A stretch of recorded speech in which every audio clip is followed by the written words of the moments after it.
ಈ 1.5 ವರ್ಷ ಗಿಡದಲ್ಲಿ ಸುಮಾರು 15ರಿಂದ 20 ಕಾಯಿ ತನಕ ಇವತ್ತು ನನ್ನ ಈ ಗಿಡದಲ್ಲಿದೆ. ನಮ್ಗೆ ಏನಾಗಿದೆ, ಮಳೆ ಜಾಸ್ತಿ ಆಗಿರೋದ್ರಿಂದ ನಮ್ಮಲ್ಲಿ ಕಾಳುಮೆಣಸು ಎಲ್ಲ ಕೊಳ್ತು ಹೋಗ್ತಾ ಇದೆ. ಹಾಗಾಗಿ ಈ ಕಾಡು ಹಿಪ್ಲಿನ ತಗೊಂಡ್ರೆ ಇದು ನಾವು ಕೆಸರಲ್ಲೇ ಇಟ್ಟು ಅಥವಾ ನೀರೊಳಗನೆ ಇಟ್ಟು ಬೆಳೆಸಿದ ಸಮೇತ ಇದು ಬೆಳೆಯುತ್ತೆ. ಯುವ ಜನತೆಗೆ ಏನ್ ಹೇಳಕ್ ಇಷ್ಟಪಡ್ತೀನಿ, ನೀವು ಜಾಬ್ ಆಗಿಲ್ಲ ಅದಿಲ್ಲ ಅಂತ ಹೇಳಿ ಖಂಡಿತ ನೀವು ಯಾರು ತಲೆ ಕೆಡಿಸ್ಕೋಬೇಡಿ, ಕೃಷಿನ ಮಾಡಿ. ಹಲೋ, ನಮಸ್ಕಾರ ವೀಕ್ಷಕರೇ, ಈ ವಿಡಿಯೋದಲ್ಲಿ ನಿಮಗೆ ಸ್ವಾಗತ. ನಾನು ಅವಿನಾಶ್. ನಾನು ತುಂಬಾ ಎಕ್ಸೈಟ್ ಆಗಿದ್ದೇನೆ ಈ ವಿಡಿಯೋ ಬಗ್ಗೆ.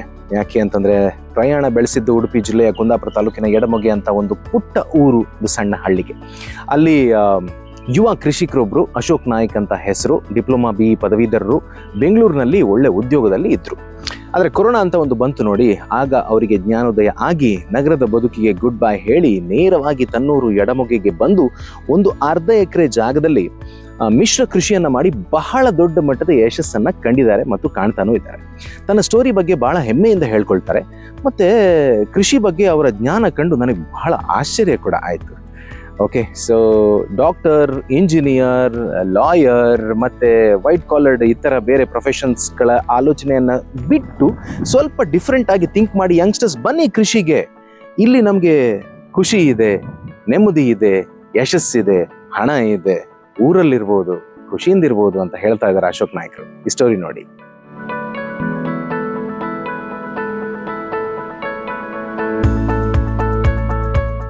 ಇದು ನನ್ನ ಅರ್ಧ ಎಕರೆ ನರ್ಸರಿ. ಇದರಲ್ಲಿ ಸುಮಾರು ನಾನೊಂದು 20 ವೆರೈಟಿ, 20-20ಕ್ಕಿಂತ ಹೆಚ್ಚು ವೆರೈಟಿ ಗಿಡಗಳನ್ನು ಬೆಳೆದಿದೆ. ಅಡಿಕೆ, ತೆಂಗು, ಮಾವು, ರಾಮಪತ್ರೆ, ಕಾಳುಮೆಣಸು, ಕಡೆಗೆ ಹಣ್ಣಲ್ಲಿ ಒಂದು 7-8 ವೆರೈಟಿ ಹಣ್ಣಿನ ಗಿಡಗಳು, ಕಾಳುಮೆಣಸಲ್ಲಿ ಒಂದು 7-8 ವೆರೈಟಿ, ಆಮೇಲೆ ಶೋ ಗಿಡಗಳು, ಹೂವಿನ ಗಿಡಗಳು, ಈ ತರ ಸುಮಾರಷ್ಟು ನಮ್ಮ ಊರಲ್ಲಿ ಬೆಳೆಯುವಂತ ಗಿಡಗಳು, ನಮ್ಮ ಊರಿಗೆ ಹೊಂದ್ಕೊಳ್ಳುವಂತ ಗಿಡಗಳನ್ನ ಈ ಅರ್ಧ ಎಕರೆ ಒಳಗಡೆ ಈ ಗಿಡಗಳನ್ನ ನಾನು ಇಲ್ಲಿ ಬೆಳೆದೀನಿ. ಈಗ ಸರ್, ಇದು ನನ್ನ ಅಡಿಕೆ ತೋಟ ಅಲ್ಲ, ಮಿಶ್ರ ಬೆಳೆ ಅಡಿಕೆ ತೋಟ.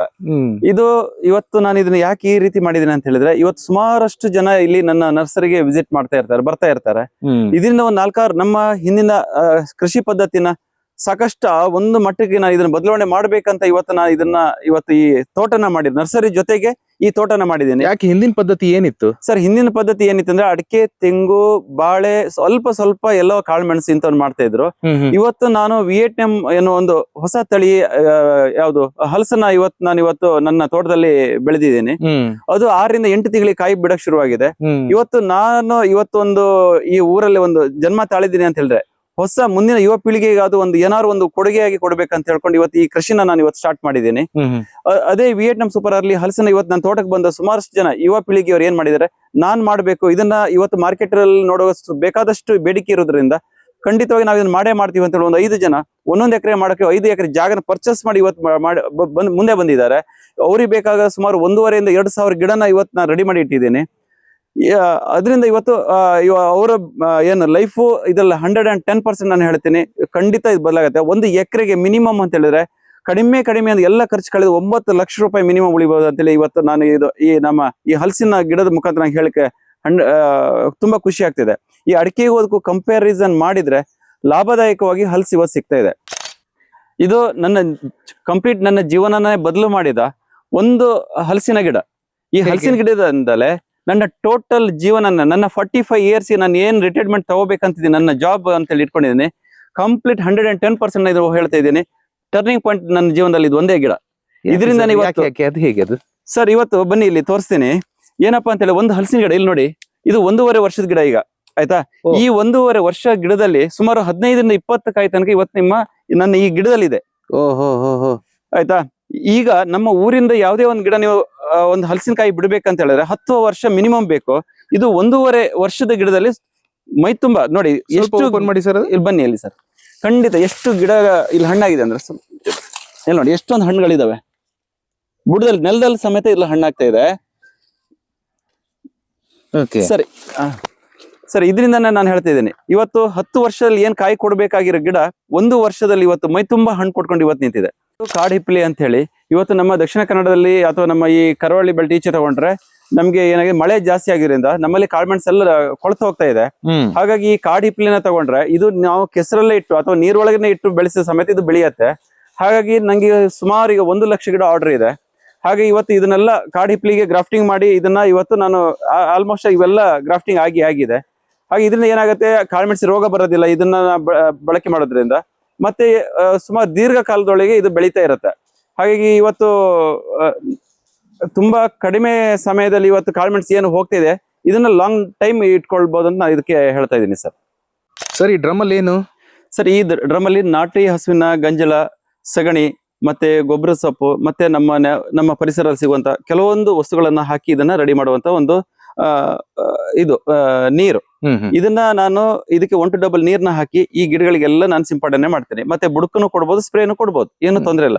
ಇದರಿಂದ ನಮ್ಗೆ ಇದು ಡೋಸೇಜ್ ಜಾಸ್ತಿ ಆದ್ರೂ ಸಮೇತ ಈ ಗಿಡಗಳಿಗೆ ಏನು ಹಾನಿಕಾರಕ ಆಗುದಿಲ್ಲ, ಮತ್ತೆ ತುಂಬಾ ಚೆನ್ನಾಗಿ ಬೆಳೆಯುತ್ತೆ.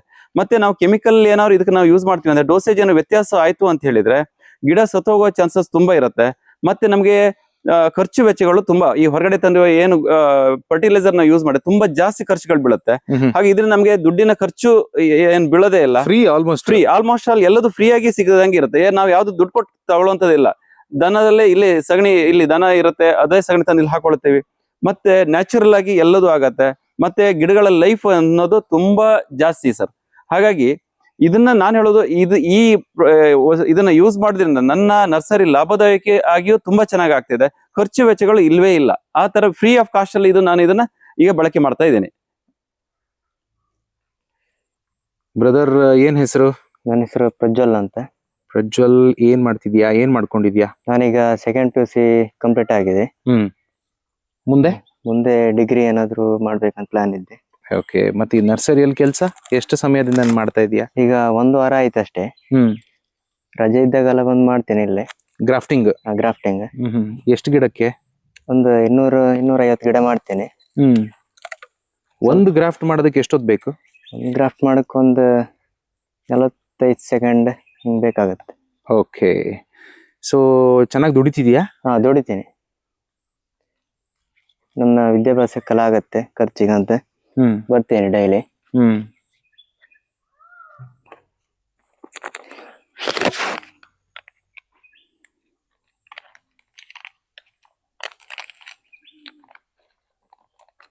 ಇಷ್ಟೇ ಸರ್, ಕಂಪ್ಲೀಟ್. ಯುವ ಪೀಳಿಗೆಯವರು ಇವತ್ತು 10,000-15,000 ಸಾವಿರಕ್ಕೆ ಇವತ್ತು ಬೆಂಗಳೂರು ಅಥವಾ ಬೇರೆ ಬೇರೆ ಊರಲ್ಲಿ ಹೋಗಿ ಕೆಲಸ ಮಾಡಕ್ ಹೋಗ್ತಾ ಇದ್ದಾರೆ. ಇವತ್ತು ನಾನು ಕರೋನಾದಿಂದ ಈಚೆ ವಾಪಸ್ ಬಂದ್ಮೇಲೆ ನನ್ನ 2 ವರ್ಷದಲ್ಲಿ ಇಷ್ಟೊಂದೆಲ್ಲ ನನ್ನ ಬದಲಾವಣೆ ಆಗಿದೆ. ಇನ್ನು 2 ವರ್ಷ ಹೋದ ನನ್ನ ಜೀವನದಲ್ಲಿ ಒಂದು ದೊಡ್ಡ ಬದಲಾವಣೆ ಕಾಣ್ತೀನಿ. ಯುವ ಜನತೆಗೆ ಏನ್ ಹೇಳಕ್ ಇಷ್ಟಪಡ್ತೀನಿ, ನೀವು ಜಾಬ್ ಆಗಿಲ್ಲ ಅದಿಲ್ಲ ಅಂತ ಹೇಳಿ ಖಂಡಿತ ನೀವು ಯಾರು ತಲೆ ಕೆಡಿಸ್ಕೋಬೇಡಿ. ಕೃಷಿನ ಮಾಡಿ, ಒಳ್ಳೆ ಆದಾಯ ಸಿಗತ್ತೆ. ಅದಕ್ಕೆ ತಕ್ಕಂತೆ ಇವತ್ತು ಮಾರ್ಕೆಟ್ ಅಲ್ಲಿ ಬೇಡಿಕೆ ಇದೆ. ಎಲ್ಲಕ್ಕಿಂತ ಮುಖ್ಯವಾಗಿ ನಾನು ಹೇಳ್ತೀನಿ, ಇವತ್ತು ಮಾರ್ಕೆಟ್ ಅಲ್ಲಿ ತುಂಬಾ ಬೇಡಿಕೆ ಇದೆ. ಹಾಗೆ ಯಾರು ಮಾಡೋರಿಲ್ಲ ಇವತ್ತು. ಅದಕ್ಕೋಸ್ಕರ ಇವತ್ತು ಕಾಯ್ತಾ ಇದೆ, ಮಾರ್ಕೆಟ್ ಕಾಯ್ತಾ ಇದೆ, ನನಗೆ ಬೇಕು ಅಂತ ಹೇಳಿ ಕಾಯ್ತಾ ಇದ್ದಾರೆ. ಖಂಡಿತ ಇದನ್ನ ಮಾಡಿದ್ರೆ ಜೀವನದಲ್ಲಿ ಯಶಸ್ಸಾಗ್ಲಿಕ್ಕೆ 100ಕ್ಕೆ 110% ನಾನು ಗ್ಯಾರಂಟಿ ಕೊಡ್ತಾ ಇದ್ದೀನಿ. ಜಾಬ್ ಬಗ್ಗೆ ಯಾರು ತಲೆ ಕೆಡಿಸ್ಕೊಳ್ಳಿ. ಒಳ್ಳೆ ನೆಮ್ಮದಿ ಇದೆ, ಒಳ್ಳೆ ಪರಿಸರ ಜೊತೆ ನಾವು ಬದುಕಬಹುದು, ಗಿಡ ಮರಗಳ ಜೊತೆ ಬದುಕಬಹುದು. ಹಾಗಾಗಿ ಒಳ್ಳೆ ವಾತಾವರಣ ಇವತ್ತು ನಾವು ಸಿಟಿಗೆ ಕಂಪೇರ್ ಮಾಡಿದ್ರೆ ನಂಗೆ ತುಂಬಾ ಖುಷಿ ಕೊಡ್ತಾ ಇದೆ. ಎಲ್ಲ ಯುವಕರಿಗೆ ಹೇಳೋದು, ಕೆಲಸ ಇಲ್ಲ ಅಂದ್ರೆ ಯಾರು ತಲೆ ಕೆಡಿಸ್ಕೊಳ್ಬೇಡಿ, ಕೃಷಿ ಮಾಡುವ ಬನ್ನಿ. ಇವತ್ತು ಸರ್ಕಾರದಿಂದ ಸಪೋರ್ಟ್ ಸಿಗ್ತಾ ಇದೆ. ಇವತ್ತು ನಮ್ಮಂತ ಶಾರ್ಟ್ ಟೈಮ್ ಅಲ್ಲಿ ನಾನು 2 ವರ್ಷದಲ್ಲಿ ನಾನು ನಿಮ್ಗೆ ನಾನು ಮಾಡಿ ಇದನ್ನ ಏನು ವಿಡಿಯೋ ತೋರಿಸ್ತಾ ಇದ್ದೀವಿ. ಅದರಿಂದ ನೀವು ನೋಡ್ಕೊಂಡು ನಿಮ್ಗೆ ಬೇಕಾದ ಮಾರ್ಗದರ್ಶನ ನಾವು ಕೊಡ್ಲಿಕ್ಕೆ ತಯಾರಿದ್ದೀನಿ. ಬಂದ್ರೆ ನೀವೆಲ್ಲರೂ ಬಂದು ನಾವೆಲ್ಲರೂ ಒಟ್ಟಾಗಿ ಸೇರಿ ಬೆಳ್ಕೊಂಡು ನಮ್ಮ ಹಳ್ಳಿಯಿಂದ ಗ್ರಾಮದಿಂದ ತಾಲೂಕಿಂದ ರಾಜ್ಯನ ಬದಲು ಮಾಡ್ಲಿಕ್ಕೆ ನಮ್ಮಂತ ಯುವ ಪೀಳಿಗೆ 110% ನಾವು ಈ ಕೃಷಿಗೆ ಇಳಿದ್ರೆ ಇದಕ್ಕೆ ಸಾಕ್ಷಿ ಆಧಾರ ಇನ್ನೇನು ಬೇಡ, ಇದು ಒಂದೇ ಸಾಕು ಅಂತ ನಾನು ನಿಮ್ಮೊಂದು ಮಾತು ಹೇಳಿಕ್ಕೆ ಇಷ್ಟಪಡ್ತೇನೆ.